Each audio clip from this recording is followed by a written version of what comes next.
folks, we're back. Round 5 of the 2024 Southern Rock Racing Series UTV Unlimited Cup.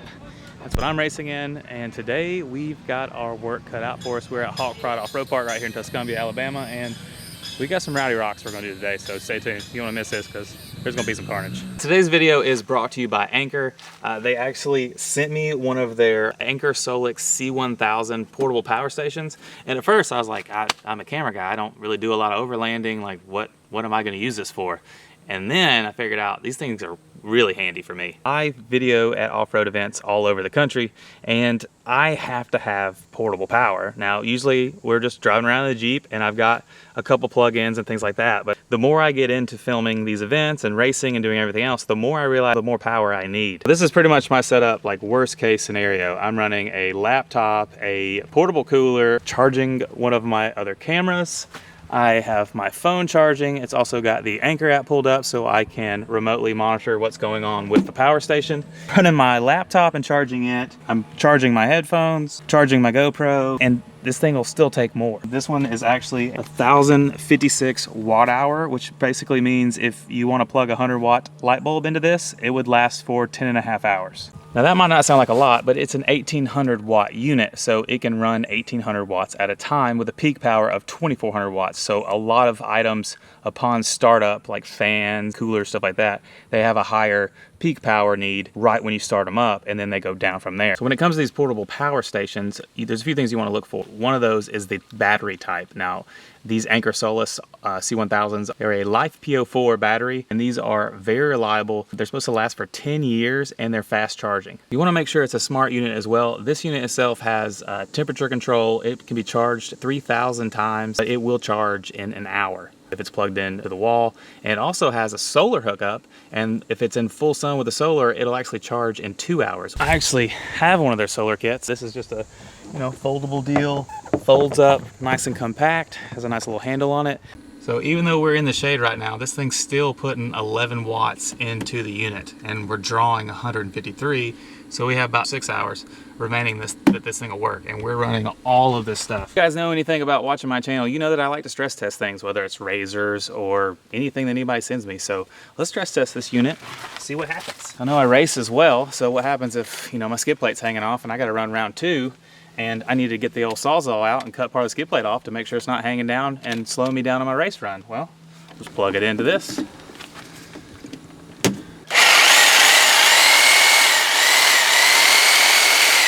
It's running 1,100 watts there for a second. It will run a Sawzall, it will run a grinder. Like it's pretty cool to have in your race setup. So another thing I like about this unit in particular is the amount of ports it has. It has 6 outlets, not to mention the USBs and then the fast charging deals for like the new iPhone and GoPros and things like that. It is expandable. They have a battery pack that will go underneath this one, plug in here, and it'll double your capacity. Now, the Anker SOLIX C1000 usually retails for about $1,000, but I'll leave a link in the description. They're having a sale, and you can go to anker.com and get one of these units right now for almost half that. Big thanks to Anker for sponsoring this video. Now let's get back to the racing action. So this is where the carnage is gonna be on hill 1. We're supposed to be racing down this, and some of these drivers said that they're just gonna close their eyes, pin it, and hope for the best.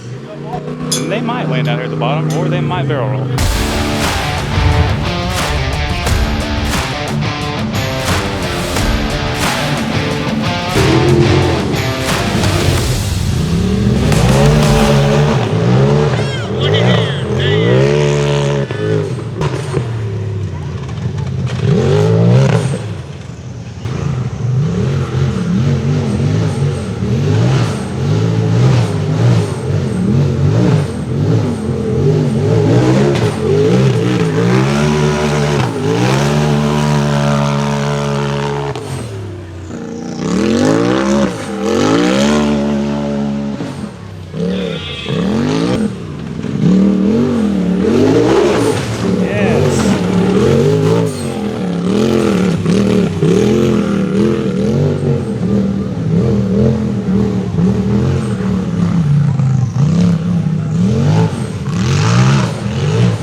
you go, Dan the man, jumping down Maverick, so I guess everybody's gonna do it now.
Well, I felt like a pretty smooth run. The sketchiest part was coming down Maverick, and it kind of got lined up and just kind of hammered it, and it bottomed out at the bottom, but the suspension just kind of soaked it up.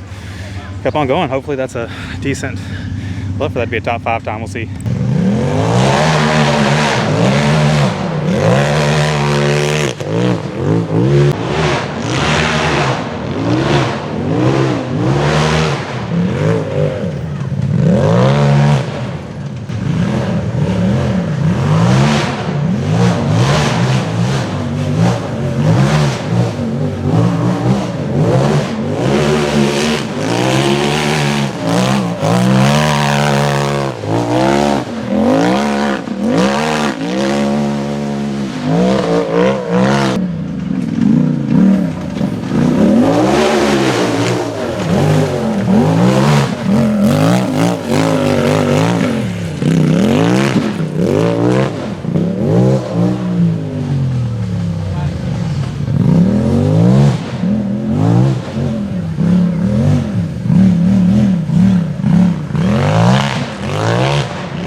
I've been informed that I hit one of the flags. I guess the back tires kind of jumped over and hit one of the flags up top right after the concrete climb. So yeah, that kind of screws me for the points on the first hill. I was definitely around the top 5 with that run. Felt really good. I guess I'll just have to throw down even harder on the second hill, and I'm one of the first people to go. So wish me luck.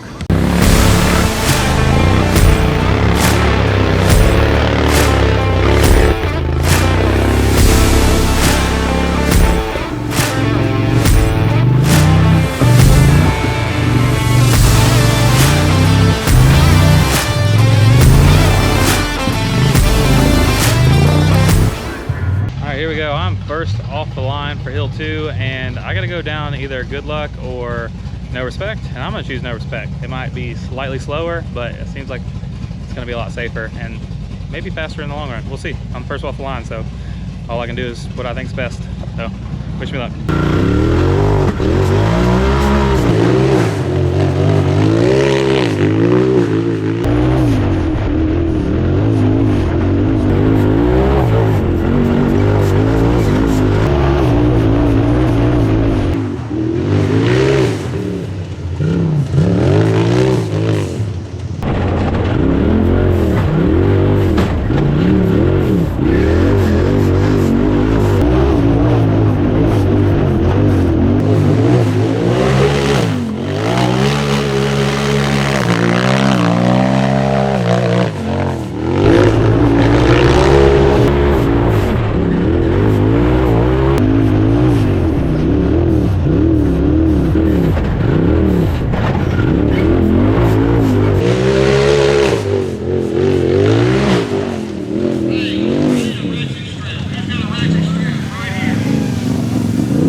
why I chose to go no respect, because that was painful and probably broke the transmission. Sounds like, well, must be high range.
sure it'd be nice right about now.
Cody Kaysen just stayed throwing down in a regular width Pro XP just on the map the whole time.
In all my years racing, I have never been played by the flag rule.